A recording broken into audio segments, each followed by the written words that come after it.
कक्षा 10वीं गणित में आप सभी का स्वागत है। आज हम एक प्रमेय बाह्य बिंदु से वृत्त पर खींची गई स्पर्श रेखाओं की लंबाइयाँ बराबर होती है, इसे सिद्ध करेंगे। आइए इस प्रमेय को सिद्ध करने के पहले हम कुछ जानकारियाँ प्राप्त कर लेते हैं। जैसे किसी भी त्रिज्या का हम वृत्त खींचते हैं, 3 वृत्त खींच लीजिए और एक रेखा L हम इस प्रकार खींचते हैं जो वृत्त से इस प्रकार दूर में हो।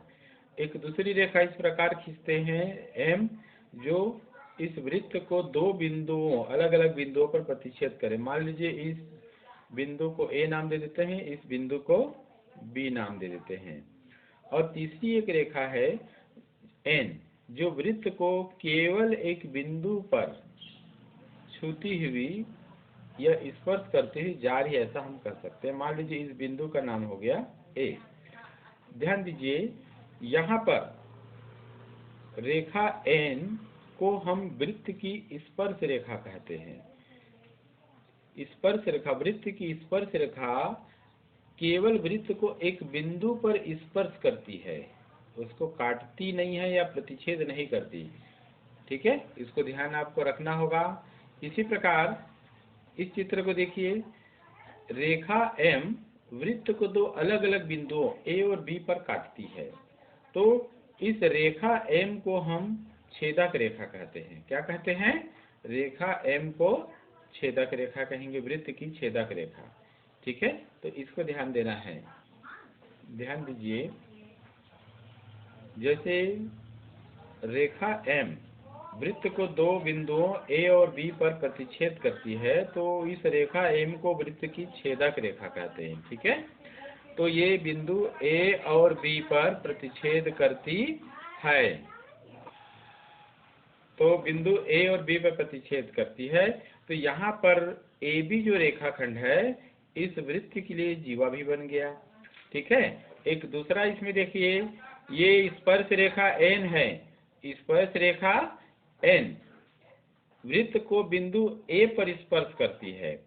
तो ध्यान दीजिए, हमारे पास एक प्रमेय है कि वृत्त पर स्थित किसी बिंदु पर एक ही स्पर्श रेखा खींची जा सकती है। ध्यान देना, ये वृत्त है, इस पर एक बिंदु मान लीजिए A है, तो इस बिंदु A से होकर जाती हुई केवल एक ही रेखा हम खींच सकते हैं। और एक और प्रमेय है, इसको भी आप लोग ध्यान रखिए। वृत्त की स्पर्श रेखा, ये वृत्त की ये स्पर्श रेखा है, स्पर्श बिंदु से ये स्पर्श बिंदु A है, त्रिज्या पर लंब होती है। मान लीजिए ये त्रिज्या है। क्या है? ये त्रिज्या है R। तो ये जो रेखा N है, त्रिज्या पर स्पर्श बिंदु पर लंब होगी, अर्थात यह 90 अंश का कोण बनेगा। इसको भी आप ध्यान रखेंगे। इन सब का प्रयोग हम आज के जो प्रमेय सिद्ध करेंगे वहां पर हम करते हैं। ठीक है, आइए प्रमेय को देखते हैं। यहाँ पर एक वृत्त हम ले लेते हैं, जैसे जो प्रमेय कह रहा है उसी के हिसाब से चलिए। बाह्य बिंदु से इस वृत्त के बाह्य बिंदु, मान लीजिए बाह्य बिंदु क्या है? P। इस बिंदु P से वृत्त पर खींची गई स्पर्श रेखा, इस बिंदु से एक वृत्त पर स्पर्श रेखा हम खींच देते हैं। थोड़ा सा यहाँ पर देखिए अंतर आ गया, हम इसको सुधार लेते हैं।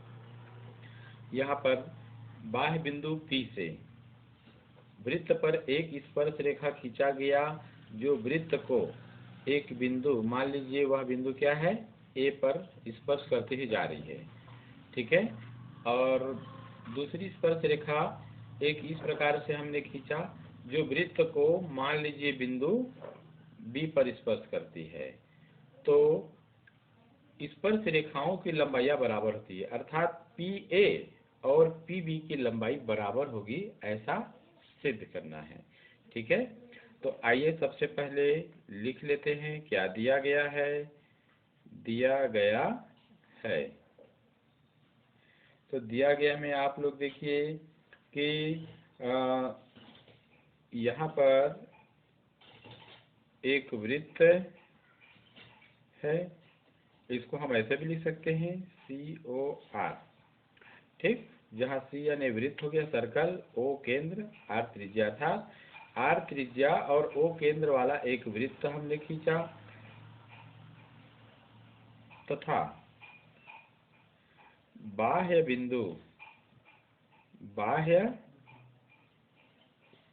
बिंदु P से वृत्त पर दो स्पर्श रेखाएं, क्या नाम देंगे उसको, PA व PB खींचा। ठीक है, सिद्ध क्या करना है, सिद्ध करना है ये दोनों स्पर्श रेखाओं की लंबाई बराबर है, अर्थात PA बराबर PB। इसके लिए हमें कुछ रचना की आवश्यकता होगी, तो आइए रचना कर लेते हैं। रचना, वृत्त का केंद्र हम O नाम देते हैं। वृत्त के केंद्र O, वृत्त के केंद्र O से हम A को मिलाएंगे, B को मिलाएंगे और P को मिलाएंगे, तो A, B व P को मिलाया। इस प्रकार हम मिला देते हैं। ठीक, तो आइए मिला लीजिए। रचना को आप लोग डॉटेड किया करें, ये इस प्रकार से, ऐसे यहाँ से भी मिला लीजिए, ऐसे। ठीक है, चूंकि ध्यान दीजिए वृत्त की स्पर्श रेखा स्पर्श बिंदु पर त्रिज्या पर लंब होती है। इसका मतलब है कि यहाँ पर 90 अंश का कोण बनेगा, तो यहाँ भी 90 अंश का कोण बनेगा। ठीक है, और ये O भी त्रिज्या है, तो OA भी त्रिज्या है, ऐसे। आइए अब उपपत्ति करते हैं। उपपत्ति, हमारे पास दो त्रिभुज बन गया, दो समकोण त्रिभुज बना। यहाँ पर समकोण त्रिभुज PAO, तो देखिए समकोण त्रिभुज PAO व समकोण त्रिभुज PBO में दोनों त्रिभुजों में संगत अंग की तुलना करते हैं और दोनों त्रिभुज को सर्वांगसम प्राप्त करेंगे। तो ध्यान दीजिए दोनों ही त्रिभुज में ये दोनों कोण क्या है, 90-90 अंश है। तो कोण PAO बराबर है कोण PBO। प्रत्येक यहाँ पर 90 अंश का होगा। पूर्व में आपको बताया जा चुका है, स्पर्श रेखा त्रिज्या पर लंब होती है। दूसरा, दोनों ही त्रिभुज में देखिए OA और OB दोनों त्रिज्या के कारण बराबर हैं, तो OA बराबर OB, ये त्रिज्या है R।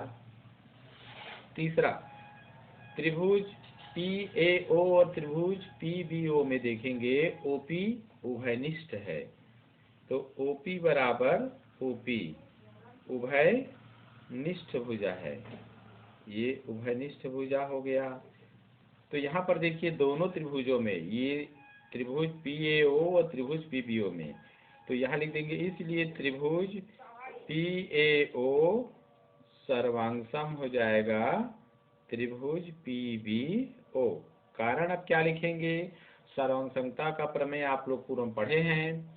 तो यहाँ पर देखिए समकोण बराबर है, दो त्रिभुज में संगत समकोण बराबर हो गया, एक भुजा बराबर हो गया, और देखिए ये समकोण के सामने वाली भुजा है, तो इसका मतलब ये कर्ण हुआ, तो कर्ण भी बराबर हो गया। तो यहाँ पर लिख देंगे समकोण कर्ण भुजा प्रमेय, जिसको RHS प्रमेय बोलते हैं, समकोण कर्ण भुजा प्रमेय, इस प्रकार से, ऐसे।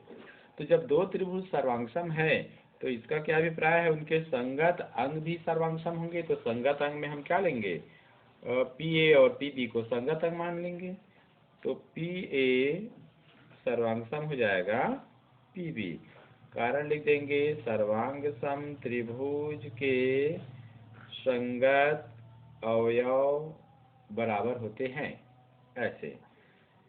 तो जब दो त्रिभुज सर्वांगसम है, उनके संगत अंग सर्वांगसम है, इसका मतलब है दोनों भुजाएं आपस में क्या हैं, बराबर हैं, ऐसे।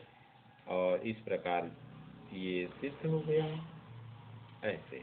ठीक है।